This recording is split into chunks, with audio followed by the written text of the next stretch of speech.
How can you manage your time. इस पे तो वीडियो बहुत सारे क्रिएटर्स बनाते हैं ना, तो फिर बाकी बड़े क्रिएटर्स जैसे ध्रुव राठी, अंकुर वारिकू और इनके जैसे बहुत सारे बड़े क्रिएटर्स अपने टाइम को कैसे मैनेज करते हैं, आखिर कैसे वो अपने टाइम को प्रोडक्टिव बनाते हैं और इतने सारे काम को पूरे दिन के अंदर फिनिश कर देते हैं।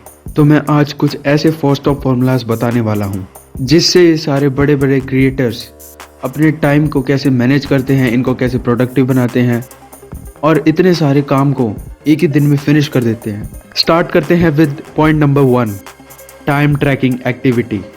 अपने पूरे दिन को आधे आधे घंटे में डिवाइड करो और लिखना है कि किस आधे घंटे के टाइम स्पैन में आप क्या करते हो अपने टिपिकल दिन में। ये करने के लिए आप किसी भी ऐप का इस्तेमाल कर सकते हैं या फिर अपनी फिजिकल नोटबुक का इस्तेमाल कर सकते हैं। आप नोट डाउन कर सकते हैं कि 7:30 से 8:30 बजे तक मैंने क्या करा, फिर उसके बीच का आधा इंटरवल लेके आप उसको एनालाइज करो कि मैंने कहाँ पर टाइम वेस्ट करा, कहाँ पर मेरा दिन प्रोडक्टिव गया। हर आधे आधे इंटरवल में लिखते जाओ कि मैंने आधे घंटे बाद क्या करा, आधे घंटे बाद मैं नहाया, आधे घंटे बाद मैंने स्टडी करी, आधे घंटे बाद मैंने गेम्स खेले।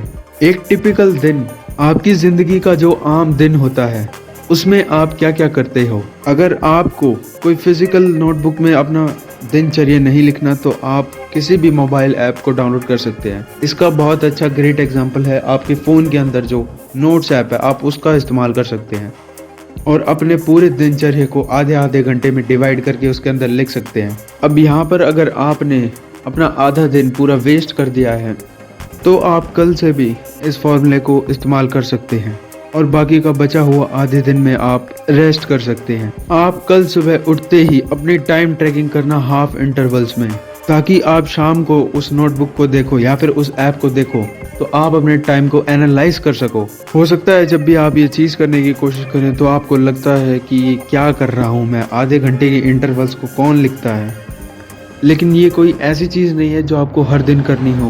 पर्पस ये है कि आपको अपनी आम जिंदगी का अंदाज़ा लग सके और इस डिटेल का हम इस्तेमाल करते हैं अपने टाइम को ज़्यादा कॉन्शियसली और वाइजली यूज़ करने के लिए।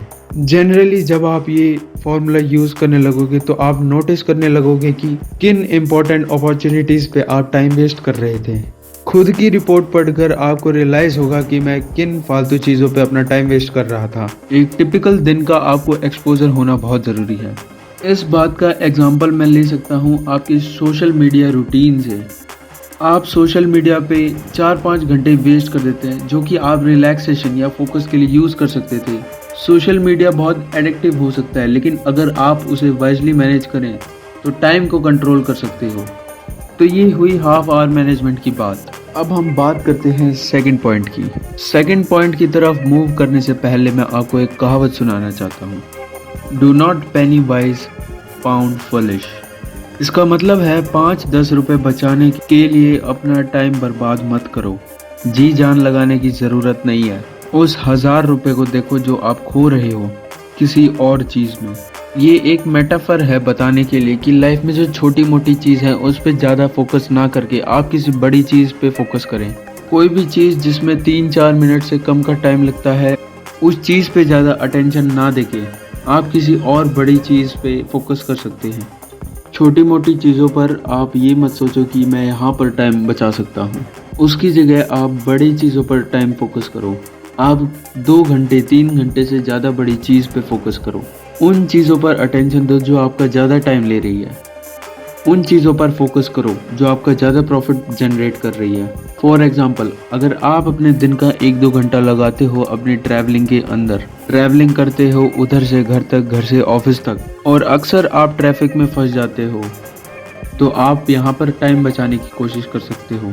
इसका एक बेटर सॉल्यूशन हो सकता है कि आप ऐसे समय पर ट्रैवल करो ट्रैफिक कम हो तब, या फिर जब भी बहुत ज़्यादा ट्रैफिक होता है तो आप अपने बॉस से बात करके आप अपने शेड्यूल को चेंज करवा सकते हो, या फिर अपने टाइम को बचाने के लिए आप अपने बॉस से शिफ्ट चेंज करवा सकते हैं। 9 to 6 काम करने की जगह कोशिश करो 12 to 9 काम कर सको।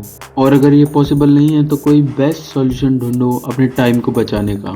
अगर मेट्रो और बस में ट्रैवल करने से आप ज़्यादा टाइम बचा सकते हो तो कोशिश करो कि आप मेट्रो और बस से जाएं। लेकिन अभी के लिए मैं इतना कहना चाहूँगा कि जितना आप टाइम बचा सकते हो उतना टाइम बचाओ और सारी ऐसी एक्टिविटीज़ को इग्नोर करो जो आपका टाइम वेस्ट करती हो। आखिरी पॉइंट का नाम लेना चाहूँगा, वो है टास्क बंडलिंग। इसका मतलब है आप जिस भी इन्वायरमेंट में रहते हो वो इन्वायरमेंट आपको अलग अलग अपॉर्चुनिटीज़ प्रोवाइड करता है। अब अगर आप अपना टाइम बचाने के लिए अपना होमवर्क घर में करने की जगह आप टैक्सी में करते हो तो वो इन्वायरमेंट होमवर्क करने के लिए बिल्कुल भी सूटेबल नहीं रहेगा। लेकिन अगर आप उसी होमवर्क को अपनी क्लासरूम में बैठकर करेंगे तो वो ज़्यादा एफिशिएंट और रिलायबल होगा। कुछ एक्टिविटीज़ कुछ इन्वायरमेंट में आसानी से फिट हो जाती है, लेकिन कुछ एक्टिविटीज़ कुछ इन्वायरमेंट में बिल्कुल फिट नहीं हो पाती। बल्कि मैं टैक्सी में बैठ के होमवर्क ना करने की जगह कुछ ऐसी ऑडियो फाइल सुनूं या फिर कोई ऐसा म्यूज़िक सुनूं जो मेरे माइंड को रिलैक्स कर सके और मुझे एक नई नॉलेज प्रोवाइड करे, जिससे कि मेरा टाइम बच सकता है। कुछ ऐसी प्रेफर्ड एक्टिविटी करो जो उस एनवायरनमेंट में सेट हो सके। अपने आप को एनवायरनमेंट में पुश करने की कोई ज़रूरत नहीं है। अगर आप फ्लो के अगेंस्ट जाने की कोशिश करोगे तो उतनी ही मुश्किल आपके लिए चीज़ें बनती जाएंगी। फॉर एग्जांपल, आपने सोचा कि मैं वॉक करते करते अपनी प्रेजेंटेशन बनाने की कोशिश करता हूँ। क्या ये चीज़ काम करेगी? बिल्कुल भी काम नहीं करेगी, क्योंकि वॉक करते करते कोई प्रेजेंटेशन बना ही नहीं सकता। किया जा सकता है, लेकिन अगर आप कोई भी काम को जी जान से 100% कॉन्सेंट्रेट के साथ करते हैं तो वो काम बिल्कुल आसानी से हो जाता है। लेकिन ये एक इम्पॉसिबल है। लेकिन इस काम करने का मतलब है कि आप 10 ज़्यादा एफर्ट मार रहे हो उस काम में, उस ऐसे इन्वायरमेंट में 10% एफर्ट मार रहे हो जो कि आपके टाइम को और भी वेस्ट करेगा और आपको एक प्रोडक्टिव डे की जगह एक टाइम वेस्ट डे की तरफ ले जाएगा। अपने इन्वायरमेंट के खिलाफ जाकर आप अपनी चीज़ों को और भी मुश्किल बना रहे हो। और यहाँ पर मैं एक और चीज़ मेंशन करना चाहूँगा कि इन्वायरमेंट्स के भरोसे आपको बदलने की ज़रूरत नहीं है, बल्कि आप इन्वायरमेंट्स को खुद बदल सकते हो, जिससे कि आप इन्वायरमेंट का फ्लो बदल सकते हो। एक फाइनल टिप मैं देना चाहूँगा कि आप आउट ऑफ द बॉक्स सोच कर देखो कि आप अपना टाइम कैसे बचा सकते हो और अपना टाइम किसी और एफिशिएंट चीज़ में कैसे लगा सकते हो। And end of the day what matters is use your brain to manage time.